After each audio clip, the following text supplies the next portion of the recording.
오늘 말씀은 산상수훈의 말씀, 보물을 하늘에 쌓아두라라는 제목으로 말씀을 정하도록 하겠습니다. 계속해서 산상수훈의 말씀을 저희가 살펴보고 있습니다.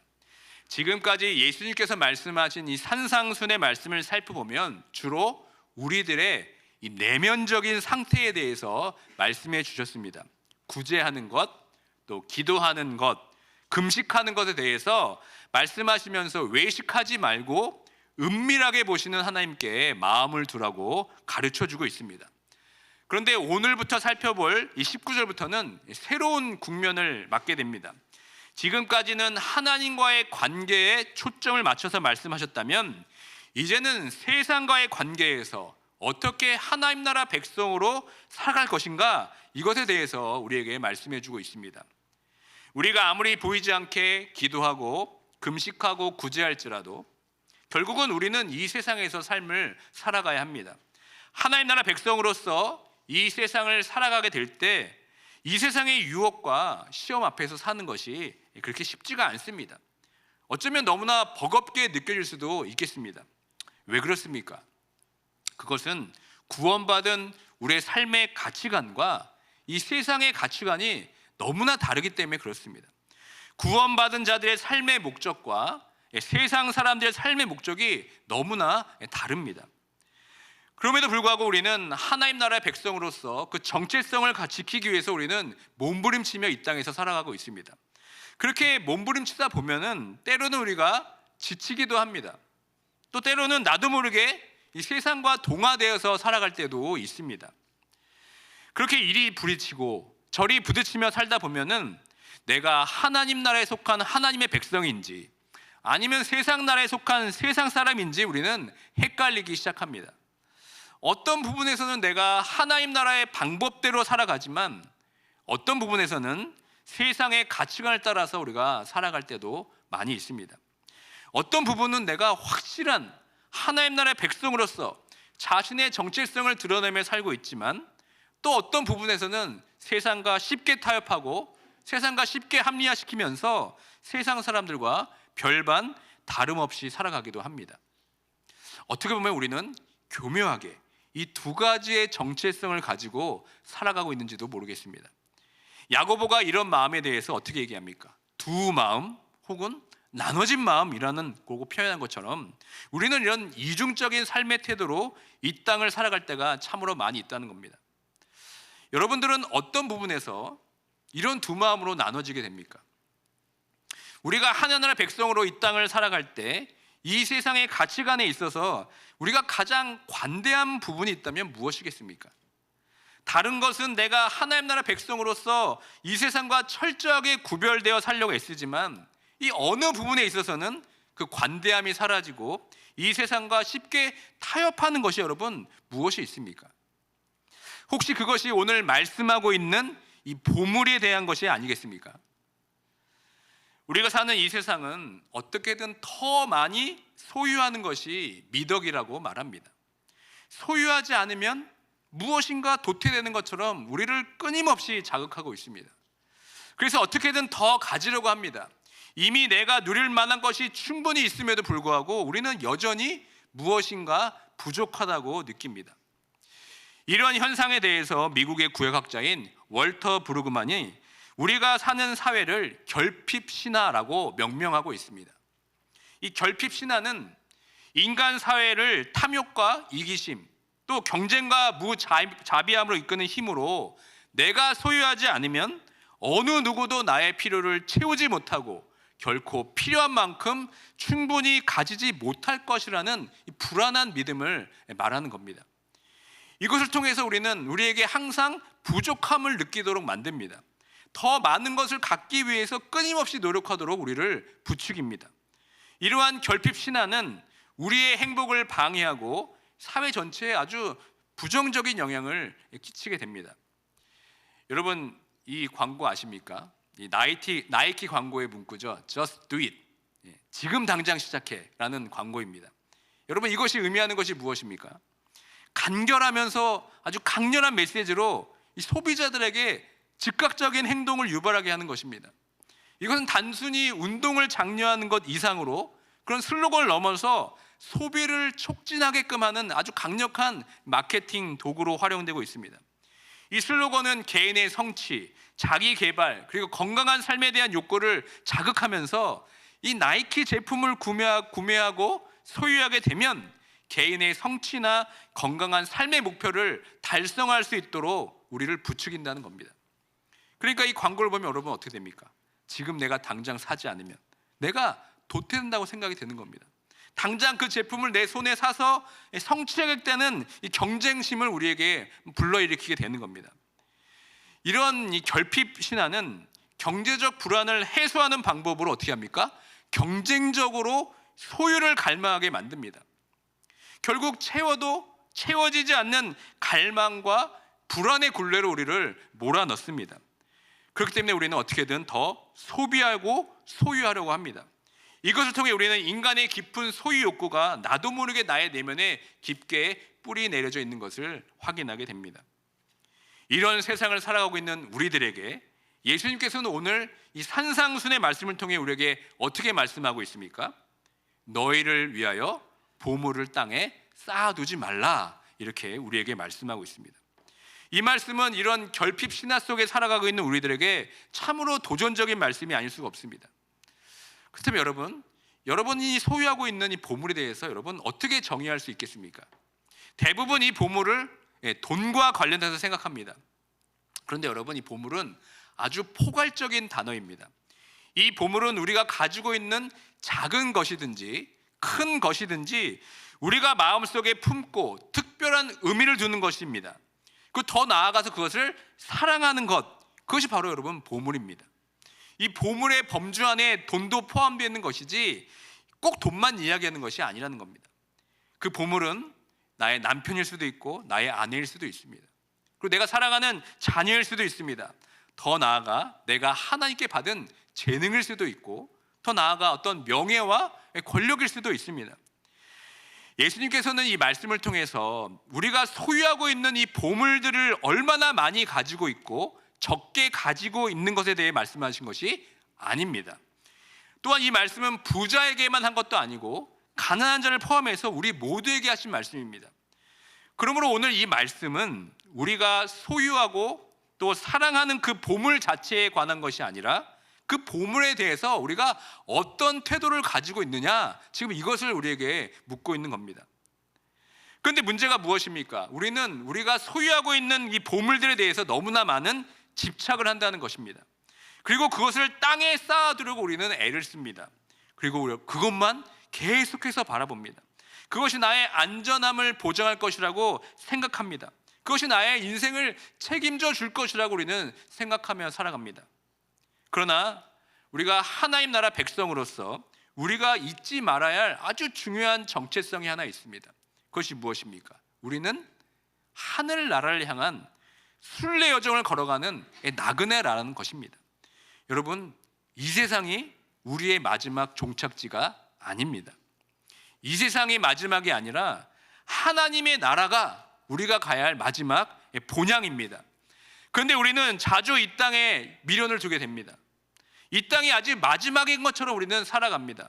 그러니까 어떻게 됩니까? 자꾸만 이 땅에 나의 보물을 쌓아두려고 하는 겁니다.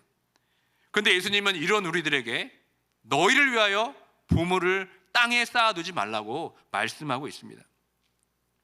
이 말씀을 우리 삶 가운데 적용할 수 있는 최고의 훈련의 장소가 있었습니다. 그것은 이스라엘 백성들이 40년 동안 생활한 이 광야가 바로 최고의 훈련 장소입니다. 이 광야 생활은 하나님 나라 백성으로서 이 땅에서 어떻게 살아가야 할지를 온몸으로 배우는 장소였습니다. 40년 동안의 광야 생활은 정차 생활이 아니었습니다. 구름이 성막 위에 떠오르면 이스라엘 백성들은 이동을 하고 그렇지 않으면 이동하지 않았습니다. 한 곳에 머무르지 않고 늘 떠날 준비를 하는 것이 바로 광야였습니다. 그러므로 이들은 자신이 아끼고 사랑하는 것들을 땅에 묻을 수가 없었습니다. 언제 또 구름이 떠올라서 이동해야 할지 모르기 때문에 늘 가볍게 움직일 수 있도록 최적의 상태로 살아가야만 했습니다. 또한 자신의 노력과 힘을 의지하기보다는 매일 주시는 일용할 양식을 먹으면서 하나님의 은혜를 간구하는 것이 그들의 삶이었습니다. 그러니까 광야는 기대치 않게 주어진 아주 궁핍한 상황이었습니다. 그러니까 어떻게 됩니까? 노예에서 벗어나서 자유를 얻어서 지금 가나안 땅으로 가는 이런 자유로운 신분은 망각한 채 다시 노예의 시절로 돌아가고 싶은 겁니다. 그나마 자신들이 가지고 누렸던 것을 그리워합니다. 그런데 여러분, 광야에서 놀라운 일들이 발생합니다. 아무것도 없는 이스라엘 백성의 그 무소유한 삶에 하나님께서 만나로 먹이시는 겁니다. 죽음의 땅에서 물이 나게 해서 그들의 목마름을 채워주셨습니다. 그러니까 이스라엘 백성들은 광야라는 무소유지에서 참된 소유주이신 하나님을 경험하게 된 것입니다. 이런 은혜 가운데 광야를 지나서 이스라엘 백성들은 가나안 땅으로 가서 정착을 하게 됩니다. 이제는 더 이상 떠돌아다니지 않아도 됩니다. 이제는 자기의 땅이 생기고 자신의 소유가 생겼습니다. 그리고 정착하게 되면서 점점 이 땅에 무게를 두고 살기 시작했습니다. 그리고 자신이 아끼고 사랑하는 보물들을 드디어 땅에 묻기 시작했습니다.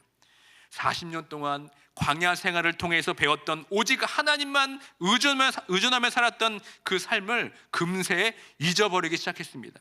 하나님을 바라보고 의지하기보다는 내 보물들을 바라보고 사랑하기 시작했습니다. 우리의 삶도 마찬가지인 것 같습니다. 미국에서 이민 초창기의 삶을 여러분 다시 한번 생각해 보시길 바랍니다. 낯선 땅에 이방인으로 어디로 정착할지 몰라 헤매는 이 나그네의 모습이 바로 우리의 모습이 아니었습니까? 그 시간이 여러분 광야의 생활이 아니었습니까? 정말 한치 앞도 알 수가 없어서 일용할 양식을 구하는 간절한 마음으로 하나님을 바라보면서 살았지만 어느새 하나님의 은혜 가운데 안정을 누리게 되고 이 정착을 하면서부터 어떻게 됩니까? 하나님에 대한 그 마음이 식어지기 시작했습니다. 점점 하늘의 소망을 두기보다는 이 땅의 소망을 두고 살기 시작했습니다.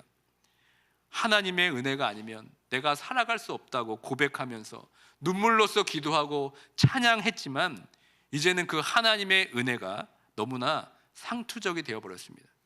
그때의 감격과 떨림이 사라진 지가 지금 오래되었습니다. 언제 그랬냐는 듯이 하나님보다 내가 쌓아둔 이 보물들이 더 보고 싶고 그 보물들을 더 사랑하게 되었습니다. 그러다 보니까 어떻게 됩니까? 하늘나라를 향한 순례의 발걸음이 지금 멈춰진 것입니다. 예수님께서 이런 우리들에게 오늘 어떻게 말씀하고 있습니까? 너희를 위해서 보물을 땅에 쌓아두지 말라고 지금 경고하고 있는 겁니다. 왜 그렇습니까, 여러분?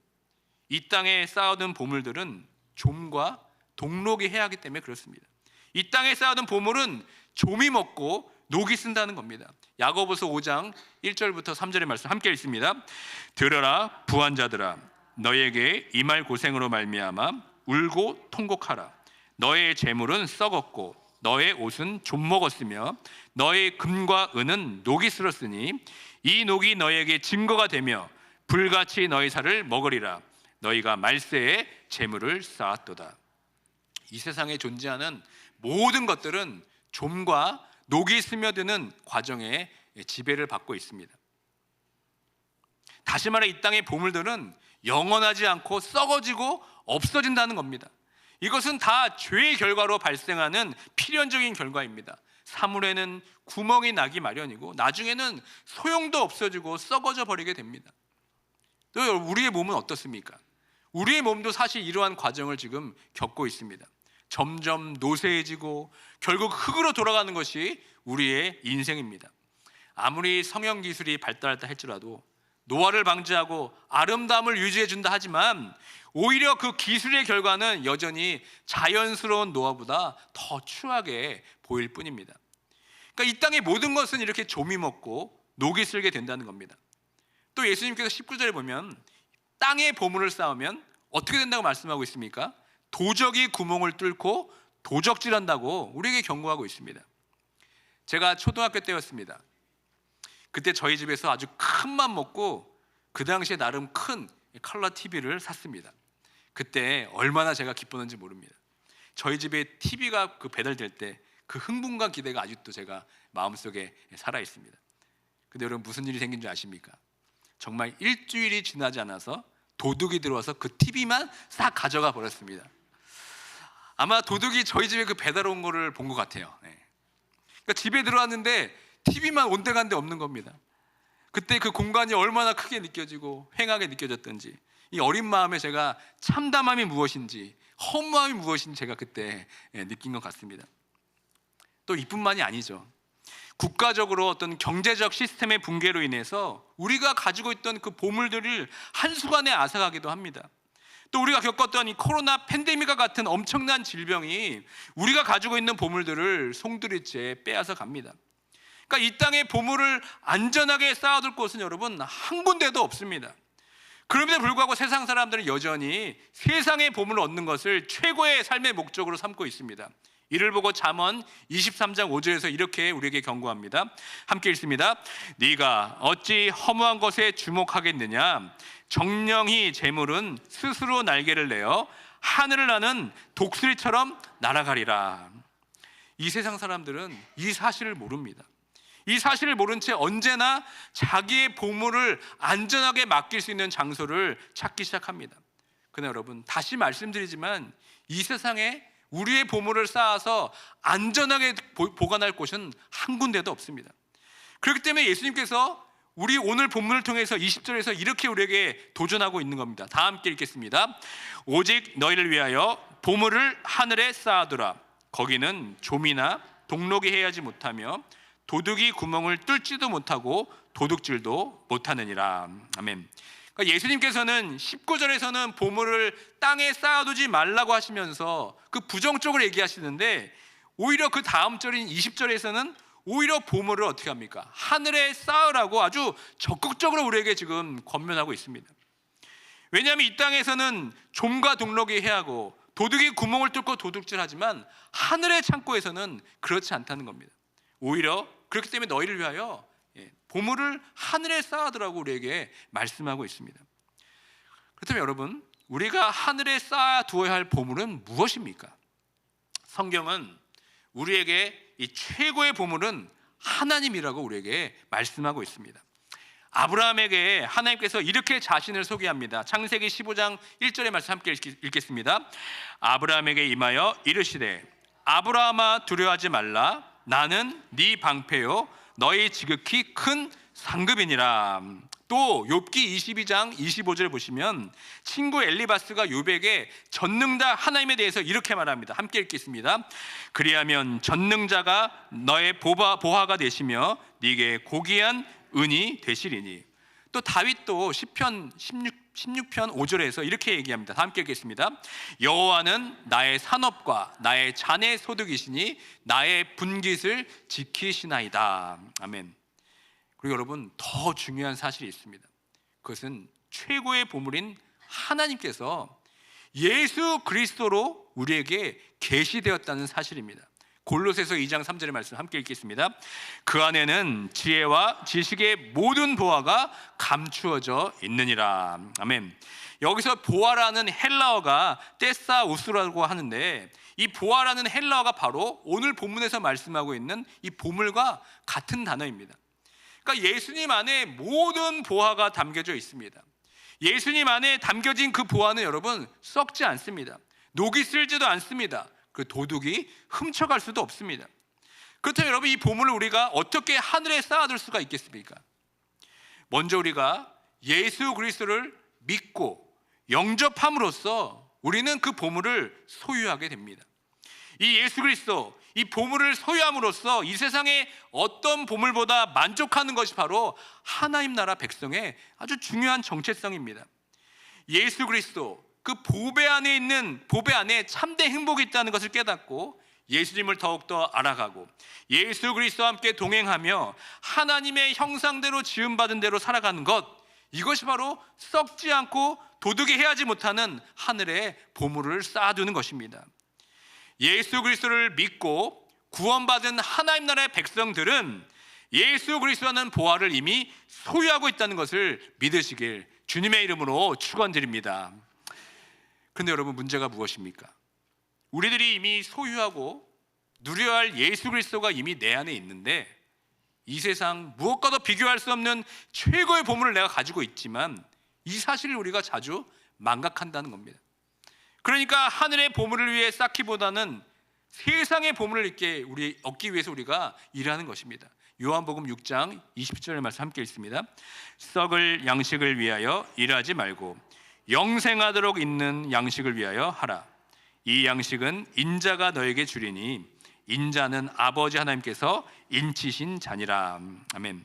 가만히 우리 삶을 돌아보면 썩지 않는 양식을 위해 일하기보다는 썩을 것에 우리의 열정을 바쳐서 일합니다. 아니면 썩을 양식을 위해서도 열심히 일하고 한편으로는 썩지 않을 양식을 위해서도 열심히 일합니다. 땅의 보물도 쌓고 하늘의 보물을 쌓는 것을 통해서 세상도 즐기고 하늘의 영적인 보물도 누리려고 하는 이중적인 모습이 우리에게 얼마나 많이 있습니까? 우리가 매주일 드리는 헌금을 한번 생각해 보겠습니다. 여러분, 헌금을 하나님께 드릴 때 여러분 어떤 마음으로 드리십니까? 혹시 우리 마음 가운데 하나님, 제가 이만큼 하나님께 헌금을 드립니다. 그러니까 이 헌금을 통해서 저에게 더 많은 복을 내려주세요. 만약 이런 마음으로 우리가 헌금을 한다면 우리는 이 땅의 보물을 쌓고 하늘의 보물도 쌓으려는 이중적인 모습이 우리 마음 가운데 있다는 증거입니다. 하늘의 보물을 위해 하나님께 드리는 것 같지만 결국은 땅의 보물을 쌓으려고 하나님을 이용하는 것밖에 되질 않습니다. 우리는 두 마음을 품을 수가 없습니다. 한 주인만 섬겨야 됩니다. 둘 다 섬길 수가 없습니다. 하나를 온전히 섬기기 위해서는 반드시 하나를 결국 포기해야 합니다. 우리가 세상의 보물이 아닌 하늘의 영원한 보물인 예수 그리스도를 선택했다면 미련 없이 우리는 그 길을 따라가야 합니다. 다른 것에 우리가 마음을 빼앗기면 안 됩니다. 예수님께서는 오늘 본문의 마지막 절인 21절에서 다시 한번 앞에서 말한 두 구절에 나타난 명령을 이렇게 강조하고 있습니다. 우리 다 함께 읽겠습니다. 네 보물이 있는 그곳에는 네 마음도 있느니라. 오늘 말씀을 통해 다시 한번 우리의 말씀을 한번 살펴보길 원합니다. 네 보물이 있는 그곳에는 네 마음도 있느니라. 이 말씀을 보면 여러분, 보물과 마음이 분리될 수 없다는 것을 말하는 것입니다. 여기서 마음은 우리가 살아가는 것뿐만 아니라 우리가 생각하고 상상하고 그리고 의지하는 것, 모든 것을 포함하는 것입니다. 성경학자 매튜 헨리가 이렇게 말합니다. 바늘이 자석을 따르듯이 마음은 보물을 따른다. 그러니까 우리는 최고의 것으로 여기는 것에 우리의 마음을 쏟을 수밖에 없습니다. 여전히 우리가 행복을 이 땅에서 찾을 수 있다고 생각한다면 우리는 그것을 위해서 최선을 다하게 될 것입니다. 그러나 우리의 행복이 이 땅의 것이 아니라 최고의 보물인 예수 그리스도심을 알고 예수 그리스도를 사랑하고 섬기고 그와 동행하는 것이라고 우리가 믿는다면 우리는 그곳에 우리의 마음을 다하게 될 것입니다. 우리 마음이 부패하고 병들었다는 것을 보여주는 강력한 증거가 있는데 그것이 무엇인지 아십니까? 우리가 이 하나님의 말씀을 들어도 이 사실을 깨닫기만 하고 그냥 멈춘다는 겁니다. 이 깨달음이 진실로 우리 삶에 영향을 미치도록 하기가 지극히 어렵다는 사실입니다. 머리로는 다 압니다. 그런데 우리의 마음과 삶이 쫓아가질 않습니다. 그러니까 진리를 깨닫는 것은 아는 것으로 멈추는 것이 아닙니다. 그 진리를 순종하는 데 대가를 따르고 그 대가를 지불하는 것입니다. 그러니까 우리가 포기할 것을 포기할 때 그것이 바로 진리를 따르는 것이죠. 우리는 이 말씀을 통해 다시 한번 우리의 마음을 살펴볼 수 있어야 됩니다. 오늘 말씀을 통해 정직하게 우리의 마음을 들여다보시길 바랍니다. 어디에 내 사랑이 놓여져 있는지, 어디에 내 마음이 고정되어 있는지, 어디에 내 관심과 수고가 있고 기쁨을 찾는 것이 어디인지 우리는 다시 한번 내 스스로 정직하게 물어볼 수 있어야 됩니다. 고린도후서 4장 7절의 말씀을 함께 읽겠습니다. 우리가 이 보배를 질그릇에 가졌으니 이는 심히 큰 능력은 하나님께 있고 우리에게 있지 아니함을 알게 하려 함이라. 아멘. 우리의 최고의 보물은 예수 그리스도 한 분밖에 없습니다. 우리는 예수 그리스도를 믿음으로 말미암아 예수 그리스도 그 보배, 그 보물을 우리가 소유하게 되었습니다. 이 세상에 그보다 더 큰 선물은 없습니다. 예수 그리스도 그 보배 안에 참된 행복이 있는 줄 믿습니다. 12월을 맞이해서 우리는 예수 그리스도의 오심과 재림을 기다리는 시간으로 보내고 있습니다. 하나님께서는 그 독생자 아들을 우리에게 구원의 선물로 주셨습니다. 예수 그리스도는 하늘의 보화를 쌓아두는 것이 무엇인지 우리에게 보여주시기 위해서 이 땅에 오신 것입니다. 예수 그리스도는 이 땅에 오실 때부터 자신의 머리둘 곳조차 없었습니다. 그리고 결정적으로 여러분, 자신의 목숨도 자신의 것으로 여기지 않고 우리를 구원해 주시기 위해서 십자가에서 하나님께 내어드렸습니다. 자신의 목숨을 우리에게 나누어 주심을 통해 우리가 구원을 얻었고 예수 그리스도 그 보물을 우리가 소유하게 되었습니다. 예수 그리스도를 나의 최고의 보물로 우리가 삼는다면 이제 우리도 그런 삶을 살아야 되지 않겠습니까? 목숨까지도 아끼지 않고 나눠주시는 그 예수 그리스도의 사랑으로 우리가 예수 그리스도를 소유하게 되었다면 이제는 우리도 그 기꺼이 그 사랑을 나눠주어야 되지 않겠습니까? 이것이 바로 하늘의 보물을 쌓아두는 것이 아니겠습니까?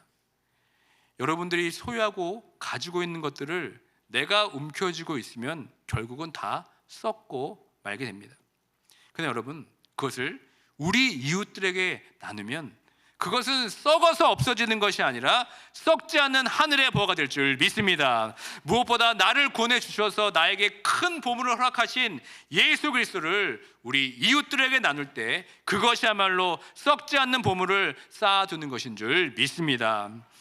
우리가 이 땅에 쌓는 보물은 일시적이고 다 감각적인 것들 뿐입니다. 덧없는 것에 여러분 애착을 두지 마시길 바랍니다. 예수님과의 사랑의 교제를 나누고 예수님을 닮아가고 예수님께서 행하신 삶을 본받아서 그 예수님을 이 땅에서 나누며 살아가는 것, 이것이 바로 썩지 아니하고 도둑이 해하지 못하는 하늘의 보물을 쌓아두는 것인 줄 믿습니다. 썩지 아니하고 영원한 것, 그 예수 그리스도를 우리가 소유하고 그리고 그것을 우리의 이웃들에게 나누면 영원히 썩지 아니하는 하늘의 보화를 쌓아가는 모두가 되길 주님의 이름으로 축원드립니다.